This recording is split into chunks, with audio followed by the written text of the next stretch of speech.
సుమన్ టీవీలో మీ business promotions కోసం ఈ కింది నెంబర్ను సంప్రదించగలరు.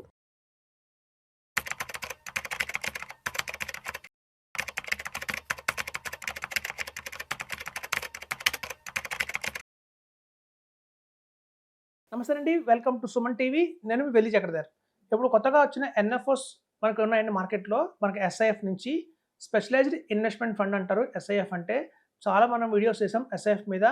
ఇంకా రీసెంట్గా నేను ఒక వీడియో చేశాను సుమన్ టీవీలో, దాని గురించి చెప్పడం జరిగింది. Mutual funds, PMS, SIF, AF అని.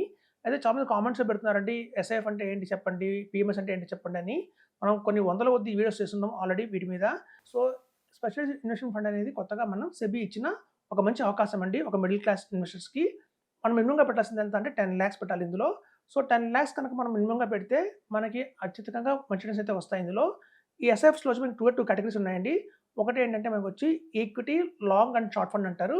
ఇది మనకు ఒక ఫ్లెక్సీ క్యాప్ మోడల్ లాగా ఉంటుందండి మనకు మ్యూచువల్ ఫండ్స్లో. అలాగే చూస్తే టాప్ X100 అని ఒకటి ఉంటుందండి. అందులో కేవలం మినిమంకి mid cap and small cap మీద కాన్సన్ట్రేషన్ చేస్తారు. సో ఇదొక అనదర్ సెగ్మెంట్ అనమాట మన ఎస్ఐఎఫ్లో. అయితే ఇప్పుడు ఎపెక్స్ అంటే అందరికి తెలిసిందే, Aditya Birla Sun Life mutual fund వాళ్ళదే ఈ ఎపెక్స్ అనే ఎస్ఐఎఫ్ అనమాట. సో ఈ ఎపెక్స్ అనే ఎస్ఐఎఫ్లో కనుక ఇప్పుడు కొత్తగా ఎన్ఎఫ్ఓ వచ్చింది. సో 10th August నుంచి మీకు 24th August దాకా టైం ఉంది. సో ఈ 24th August లోపల ఎవరైతే ఇన్వెస్ట్మెంట్ చేస్తారో వాళ్ళందరికీ కూడా ₹10 ఎన్ఏవితోనే మనకి అవైలబిలిటీలో ఉంటుంది. అయితే వీళ్ళు రావడంతోనే టూ వచ్చారండి. 2 సెగ్మెంట్స్ వచ్చారు. ఒకటి ఏంటంటే ఈక్విటీ లాంగ్ షార్ట్ ఫండ్ ఒక ఫ్లెక్సీ క్యాప్ మోడల్లోనే వచ్చారు. అలాగే మిడ్ క్యాప్ అండ్ స్మాల్ క్యాప్ని కవర్ చేస్తూ టాప్ X100 దాంట్లో కూడా వచ్చారు. అంతకుముందు వీళ్ళది ఆల్రెడీ హైబ్రిడ్ స్కీమ్ లాంచ్ అయిపోయింది. అది సిన్స్ ఇన్సెప్షన్ నుంచి చూస్తే మనకి 15% CAGR దాకా రిటర్న్ ఇచ్చింది. సో మనకి ఎందుకు ఎస్ఐఎఫ్స్కి మనకి ఎక్కువ ఇంపార్టెన్స్ ఇస్తున్నాము అంటే, చూడండి మ్యూచువల్ ఫండ్స్ అనేవి మనం చూస్తే 2000 నుంచి కూడా బాగా అగ్రెసివ్గా అయితే మార్కెట్లో ఉన్నాయి. అన్ని మ్యూచువల్ ఫండ్స్లో చూస్తే మీరు ఇవాళ వాల్యూమ్స్ అనేవి అత్యధికంగా ఎక్కువైపోయినాయి. 1 lakh crores దాటిపోయింది ఒక్కొక్క ఫండ్ హౌస్లోను. అలాగే కొన్ని స్పెసిఫిక్గా ఫండ్స్ తీసుకుంటే అందులో చూస్తున్నా కూడా మనకి 1 lakh crore, 40,000 crore, 30,000 crore లాగా ఉన్నాయి. సో ఎప్పుడైతే వాల్యూమ్స్ బాగా ఎక్కువైపోతున్నాయో, సైజెస్ ఎక్కువైపోతున్నాయో, ఇంకా రాబోయే రోజుల్లో ఎస్ఐపి రూపంలో ఇంకా ఎక్కువ ఇన్వెస్ట్ చేస్తున్నారు మ్యూచువల్ ఫండ్స్లో. అలా చేయడం వల్ల ఏమవుతుందంటే వాళ్ళు అన్నెసరీ స్టాక్స్ కూడా చాలా ఎక్కువ కొనాల్సి వస్తుంది. అలా అన్నెసరీ స్టాక్స్ కొనడం వల్ల కూడా జరిగే ప్రమాదమే మనకి పడిపోతుంది రిటర్న్. సో గతంలో వచ్చినట్టుగా రిటర్న్స్ మనకి ఆశాజనకంగా రాకపోవచ్చు మ్యూచువల్ ఫండ్స్లో. అందుకనే కొత్తగా ఎస్ఐఎఫ్స్ లాంచ్ అయినాయి. ఇందులో చూస్తే ఇప్పుడే కొత్తగా వస్తున్నాయి కాబట్టి ₹10 ఎన్ఏవిలోనే మనకు దొరుకుతున్నాయి. వీటిలో చూసినా కూడా వాల్యూమ్స్ చాలా తక్కువలోనే ఉన్నాయి. 1000 crores, 2000 crores ఉన్నాయి. ఇప్పటిదాకా ఓవరాల్గా లాస్ట్ 8 months ఆర్ 9 months నుంచి తీసుకున్నా కూడా ఎస్ఐఎఫ్స్ వచ్చి మార్కెట్లోకి మొత్తం ఓవరాల్ ఇండియాలో చూస్తే 25,000 crores కలెక్ట్ అయిపోయింది. పెద్దగా అవేర్నెస్ లేదు దీని మీద, పాస్ట్ పర్ఫార్మెన్స్ లేదు. అయినా ఇన్వెస్టర్స్ అందరూ బాగా మొగ్గు చూపిస్తున్నారు దీని మీద.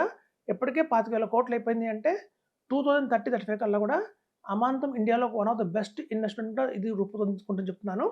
సో ఇప్పుడున్న ఎన్ఎఫ్ఓ మనకి ఏదైతే ఉందో ఆదిత్య బిర్లా సన్ లైఫ్ నుంచి ఎపెక్స్ అనే పేరుతో ఉందో దాన్ని 24th లోపల మనం ఎవరైనా ఇన్వెస్ట్మెంట్ చేసుకోవచ్చు. ఇప్పుడు చూడండి, స్మాల్ క్యాప్, మిడ్ క్యాప్ నేను రికమెండ్ చేస్తాను. ఎందుకు అంటే ఈ ఫ్లెక్స్ క్యాప్ మోడల్ కంటే కూడా కొంచెం రిటర్న్స్ ఎక్కువ వచ్చే అవకాశం ఉంది. ఈ స్మాల్ క్యాప్ మామూలుగా మనకి mid cap mutual funds already ఉన్నాయి కదా అనుకుంటారు. అయితే చూడండి, మిడ్ క్యాప్లో వచ్చేసి మనకి ఏంటంటే 100 కంపెనీ నుంచి 250 కంపెనీ వరకు మిడ్ క్యాప్ అంటారు. 251 నుంచి 500 దాకా స్మాల్ క్యాప్ అంటారు. అది మనకున్న యూనివర్స్. మ్యూచువల్ ఫండ్స్లో అయితే ఫండ్ మేనేజర్ అంత మేరకే స్టాక్స్ కొనాలి. కానీ వేరే ఎస్ఐఎఫ్లో వీళ్ళకి X100 ఉన్న దాంట్లో వీళ్ళకి అప్ టు 1000 కంపెనీస్ దాకా కూడా ఇన్వెస్ట్మెంట్ చేసే అవకాశం ఉంది.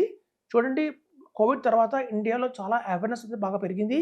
ఈక్విటీస్ మీద, మ్యూచువల్ ఫండ్స్ మీద, డైరెక్ట్ స్టాక్స్ మీద. ఎప్పుడైతే అవగాహన బాగా పెరిగిందో చాలామంది కోట్ల మంది ఇన్వెస్ట్మెంట్ చేయడం మొదలుపెట్టారు.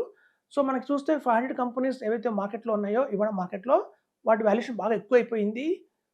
చాలా అవుట్ పర్ఫార్మెన్స్ చేసాయి చాలా స్టాక్స్ అయితే. ఇప్పుడు మనకి ఏదన్నా క్వాలిటీ స్టాక్స్ అండర్ వాల్యూలో దొరుకుతున్నాయి అంటే అది 500 నుంచి 1000 లోపల ఉన్నాయండి జెమ్స్ లాంటి స్టాక్స్. సో ఇట్లాంటి స్టాక్స్లో కూడా ఇన్వెస్ట్మెంట్ చేసే అవకాశం మనకి ఎస్ఐఎఫ్ ద్వారా ఉంది. ఇది మన మ్యూచువల్ ఫండ్స్లో మనం మిస్ అవుతున్నాము. సో ఇప్పుడు చూస్తే మనకి ఒక లాంగ్ రన్లో ఇక్కడి నుంచి ఒక నెక్స్ట్ 15 yearsలో మనకి ఏదైనా అవుట్ పర్ఫార్మింగ్ స్టాక్స్ ఉన్నాయి అంటే అవి 500 నుంచి 1000 లోపల ఉన్నాయి. మొత్తం చూస్తే బాంబే స్టాక్ ఎక్స్చేంజ్లో మనకి 5000 స్టాక్స్ ఉంటాయండి. సో ఈ బాటమ్ 4000 స్టాక్స్ ఇందులో ఇన్వెస్ట్మెంట్ చేయట్లేదు, అవి హై రిస్కీగా ఉంటాయి. కేవలం 1000 స్టాక్స్ దాకానే వీళ్ళకి పర్మిషన్ ఉంది. సో అట్లాంటి వాటిలో కూడా మనం ప్రాపర్గా ఆలోచించుకొని ఇన్వెస్ట్మెంట్ చేసుకుంటే చాలా ఎక్స్ట్రాడినరీ రిటర్న్స్ అయితే వస్తాయని చెప్తున్నాము. మ్యూచువల్ ఫండ్స్ ప్లస్ అంటారు ఎస్ఐఎఫ్ని. అంటే మ్యూచువల్ ఫండ్స్లో మనకి ఏదైతే ఉన్నాయో ఫండ్స్ అవి ఒక 15% రిటర్న్ జనరేట్ చేస్తే ఇవి అడిషనల్‌గా ఇంకో 3% రిటర్న్ చేసే అవకాశం అయితే ఉంది. సో, మనం 3% కదా అనుకుంటాం కానియండి, ఒక లాంగ్ రన్‌లో చూస్తే ఒక 15 ఇయర్స్ హారిజన్‌లో ఆ 3% 1.5 క్రోర్ దాకా తేడా వచ్చేస్తుంది రిటర్న్స్‌లో. సో, కాబట్టి మేము చెప్పేదేంటంటే ప్రతి ఒక్కళ్ళకి కూడా అవేర్‌నెస్ తెచ్చుకోండి. ఎస్ఐఎఫ్ కూడా మనకి security exchange board of India రూపొందించిన ఒక అద్భుతమైన ప్రొడక్ట్ ఇది కూడా. మనకి సెబీ కింద మనకు 4 ప్రొడక్ట్స్ ఉంటాయండి. చాలామందికి తెలియట్లేదు. మేము చెప్తూనే ఉన్నాము. ప్రతి ఒక్క అసెట్ మేనేజ్మెంట్ కంపెనీ అంటారు. చాలామంది మ్యూచువల్ ఫండ్స్ కంపెనీ అనుకుంటారు కానియండి, ప్రతి ఒక్క కంపెనీ పేరు అసెట్ మేనేజ్మెంట్ కంపెనీ. సో, ఇలా అసెట్ మేనేజ్మెంట్ కంపెనీ కిందనే mutual funds, SIF, PMS, AIF అని 4 కేటగిరీస్ ఉంటాయి. సో, మనకి మ్యూచువల్ ఫండ్స్‌లో మినిమమ్‌గా ఎంత ఇన్వెస్ట్‌మెంట్ చేసుకోవచ్చు. ₹1000తో ఎస్ఐపి స్టార్ట్ చేయొచ్చు. లేదా లంసమ్‌గా ₹5000 ఇన్వెస్ట్‌మెంట్ చేయొచ్చు. వేరాజ్ ఎస్ఐఎఫ్‌లో వచ్చేసి మనకి 10 లాక్స్ పెట్టాలి మినిమమ్. అలాగే పిఎంఎస్‌లో మినిమంగా 50 లాక్స్ ఇన్వెస్ట్‌మెంట్ చేయాల్సి ఉంటుంది.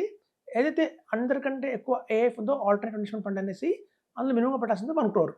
సో, ఇవన్నీ హ్యాండిల్ చేసేది సేమ్ కంపెనీసే కాబట్టి మనకి ట్రస్ట్‌వర్తీగానే ఉంటాయి. వాళ్ళ ట్రాక్ రికార్డ్ చూసుకొని గతంలో ఎలా పర్ఫార్మ్ చేశారో చూసుకొని తద్వారా మనం నిర్ణయం తీసుకోవచ్చు అందులో ఇన్వెస్ట్‌మెంట్ చేయాలా వద్దా అనేసి. సో, ఇప్పుడు మనం చూస్తే ఈ ఎన్ఎఫ్ఓ పీరియడ్‌ని మిస్ కాకండి. ₹10తో మనకి అవైలబిలిటీలో ఉంది కాబట్టి మనం కనుక 14 ఇయర్స్ కనుక వెయిట్ చేస్తే మనం అనుకున్న రీతిలో కనుక ఒక 18% కనుక జనరేట్ చేసి పెట్టగలిగితే పెట్టిన 10 లాక్స్ కూడా మనకి అమాంతం 1 సీఆర్ అయ్యే అవకాశం అయితే ఉందండి 14 ఇయర్స్‌కి. సాధారణంగా అంటారు 14 ఇయర్స్ కంటే చాలా పెద్ద టెన్యూర్ కదా అని. మరి ఏదైనా మీకు నేషనలైజ్డ్ బ్యాంక్ కానియండి, లేదా ప్రైవేట్ సెక్టర్ బ్యాంక్ కానియండి, ఎక్కడికైనా బ్యాంక్‌కెళ్ళి మనం కనుక 10 లాక్స్ ఇన్వెస్ట్‌మెంట్ చేస్తే 14 ఇయర్స్‌కి ఎంత వస్తుంది రిటర్న్ అని అడగండి. జస్ట్ డబుల్ అవుతుంది అంతే. మనకి ఒక ఫార్ములా ఉంది. 72/I = N అని.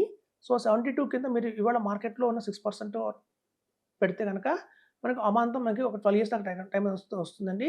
సో, కాబట్టి మీకు దాన్ని బట్టి అర్థమైంది ఏంటంటే ఒక బ్యాంక్‌లో పెడితే మనం 14 ఏళ్ళు వెయిట్ చేస్తే డబుల్ అవుతుంది ప్రిన్సిపల్. కానీ ఇక్కడ డబుల్ కావట్లేదు. 10,000 పెట్టి 10 లాక్స్ పెట్టి మనం గనక 18% గనక తెచ్చుకోగలుగుతుంటే అది గనక 14 ఇయర్స్‌లోనే మనకి 1 సీఆర్ వచ్చే అవకాశం ఉంది. సో, ఇలాంటి ఒక అద్భుతమైన ప్రొడక్ట్‌ని మనం మిస్ కావద్దని చెప్తున్నాను. అలాగే ఎస్ఐఎఫ్‌లో మనం అనుకున్నాం 2 ప్రొడక్ట్స్‌తో వచ్చారు ఎపెక్స్ వాళ్ళు. మనం ఫస్ట్ ఇనిషియల్‌గా ఒక ప్రొడక్ట్‌లో ఇన్వెస్ట్‌మెంట్ చేసిన తర్వాత లెట్ మీ సే టాప్ ఎక్స్ 100లో పెట్టాం ఒక 10 లాక్స్. ఎంఎన్ఎఫ్ అయిపోయిన తర్వాత 2 సెకండరీ మార్కెట్‌లో అవైలబిలిటీలో ఉన్నప్పుడు కావాలంటే ఒక 5 లాక్స్ మీరు వేరే ఫండ్ కూడా డివైడ్ చేసుకోవచ్చు. ఒక ఫండ్ హౌస్‌లో కనుక 3 ఫండ్స్ ఉంటే ఒక ఎపెక్స్‌లో గాని సపోజ్ ఎథెనిక్ కంపెనీ తీసుకోండి. ఒక హైబ్రిడ్ స్కీమ్ ఉంది. ఒక ఫ్లెక్సీ క్యాప్ ఫండ్ ఉంది. అలాగే ఒక multi cap and small cap fund ఉంటే కనుక మనం పెట్టే 10 లాక్స్ మినిమమ్ ఏదైతే ఉందో ఎస్ఐఎఫ్‌లో దాన్ని మూడిటికి కూడా డివైడ్ చేసుకోవచ్చు. ఆ వెసులుబాటు కూడా ఉంది. చాలా మందికి తెలియట్లేదు.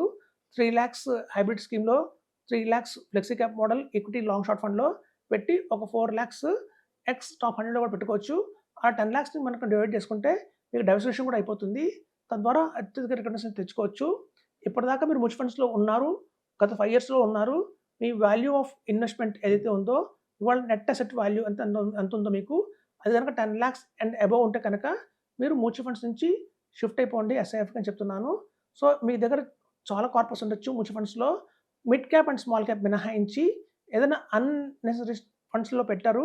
పెద్దగా ప్రోగ్రెస్ లేదు. అందులో రిటర్న్స్ ఏం రావట్లేదు అనుకున్నప్పుడు అట్లాంటి గ్రోత్ లేని ఫండ్స్‌లో ఉండే కన్నా కూడా వాటన్నిటిని తీసేసి కన్సాలిడేటెడ్ చేసుకొని ఒక ఎస్ఐఎఫ్ తీసుకోవడం అనేది మంచిదని చెప్తున్నాను. Thank you.